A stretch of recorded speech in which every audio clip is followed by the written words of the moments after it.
Hey, Good Fox here. Today I'm going to do a beginner's guide to draft champions. It gets into intermediate scheme stuff, but stay with it and you can improve your win rate greatly. Sponsor today is Draft Champion, my title at the local bar. So there's two parts to Draft Champions, drafting and playing the game. So you want to pick a playbook you have experience when drafting. On defense, there's the 4-3 or the 3-4, and you want to build your defense towards that selection. So if you draft a 3-4 defensive playbook, target outside linebackers that can rush the passer and defensive linemen with high block shed. If you select a 4-3, get linebackers that have higher zone coverage and defensive ends that are fast and can rush the passer. That's really the biggest difference between the two. Well, besides for having one with 3 down linemen and the other having 4, the 4-3. And on the subject of playbooks, competitive draft champions is not a place to learn a playbook. Try and choose something you feel comfortable with. I personally like the Eagles, Kansas City, Steelers, and the Saints offensive playbook in 17, but I'm comfortable with in many of them that contain a good stretch play or split close. Watch YouTube tutorials and go into practice mode to perfect your comfort with some common and powerful formations like split close or bunch trips. Defensive playbooks, I like the Bengals for the 4-3 alignment with the 3-3-5 in it, but all defensive playbooks can be worked with and take you to the maximum amount of wins. I would say it's more important to have an offensive scheme you're comfortable with than a defensive one. Every defensive playbook has cover 1, 2, 3, 4, 2-man under, and so on. Unless you have a specific nano or play call you rely on, you can choose based on your offense. The way you want to draft is that you ideally want 2 corners and safeties to shut down the long pass and fill against the run. You'll want a speedy linebacker to user. If you were given Xavier Gooden as a silver player or another speedy guy, then you have that covered already and in a good position moving forward. But your user on defense is equivalent to the quarterback on offense. It's that important. And always remember, speed is OP.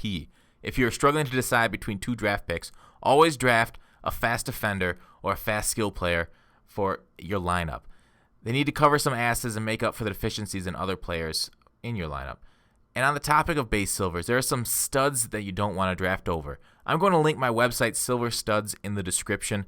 If you have any of these in your lineup, I suggest putting your resources elsewhere unless you're offered a legend or there really isn't anything better to draft. You don't need to focus on chemistry when drafting since it's not in Draft Champions this year. I kind of liked it last year, but this is the game we play.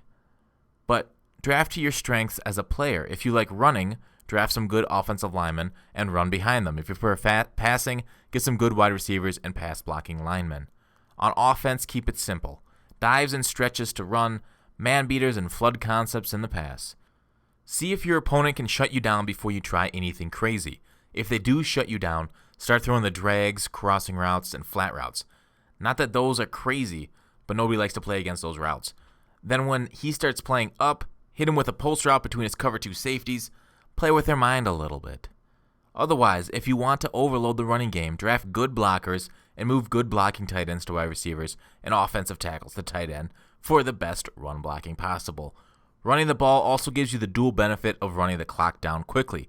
This allows you to complete more games, allowing you to grind rewards faster. Learn the zones and how they play. Learn how to alter zones on defense and which ones cover which routes. If your opponent is abusing the tight end to the corner, learn how to set up a curl flat zone or what play call beats it, usually purple ones. One note, most opponents can't read coverages. I suggest switching between zone coverages every play unless the opponent is only running one play on offense. Most people call plays based on what their opponent called last, so if you're switching your play call every play, they have nothing to base their next play on. I suggest you learn how to stop stretch plays. They are the primary runs for many opponents you'll face online. So let's get out to the draft and what you want at a minimum. I think 2 good run blocking old linemen are needed. If you run the ball like I do, you're going to want some hogs to run behind, especially if you can fit them on the same side of the line like a left tackle, left guard, or right tackle, right guard. I think you want 1 wide receiver minimum, and if you draft only 1 wide receiver, move them around the formation to take advantage of silver players. I like to slot my best wide receiver at wide receiver number 2 because most players put their best CB at CB number 1. 3 defensive backs minimum on your roster, so 2 cornerbacks and 1 safety. You ideally want 2 safeties, though, for 4 DBs. 1 halfback because your silvers will tire, and you want a stud halfback this year in Madden 17. 1 quarterback, although I'm kind of wavering on that because quarterback accuracy isn't showing up as much as I'd like it to in 17. And then lastly, you want one fast linebacker to user. What I talked about, that's your quarterback on defense earlier.